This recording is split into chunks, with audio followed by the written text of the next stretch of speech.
Hope you guys are doing well. Welcome back. So in this video I'm going to show you that how you can make the corrections of lips and nose in Photoshop app. So let's start.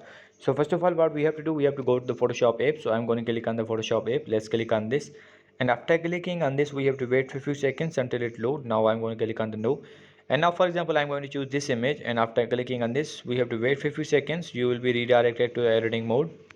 So as you can see, after clicking on this we have to scroll, and after scrolling, as you can see, you will be able to see the face options here. So we have to click on the face options, and after clicking on the face option, as you can see, now here are the face width and face size.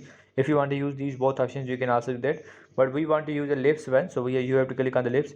As you can see in the lips section, the first setting of the lips are free and other are paid. So if you have to get the premium one, then you will be able to use these other options as well. So for example, I'm going to click on the smile. If you want to add the smile and increase the smileness of your picture, you can also do that. For example, I'm going to zoom the image. Let's see how does it work. So I'm going to zoom this, and now let's increase the smile, and as you can see, the picture is being smile. So in this way you can do that, and if you go to the minus section, it will be like this. So I'm going to increase the smile as well. So as you can see, a little bit here.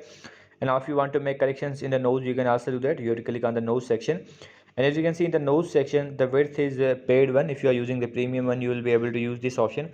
Otherwise, if you have a free account, then you can use the only height option. So let's click on the height, and now if you want to increase the nose height, as you can see, nose height will be also increased, and if you focus on this, you will be able to see the huge difference between this.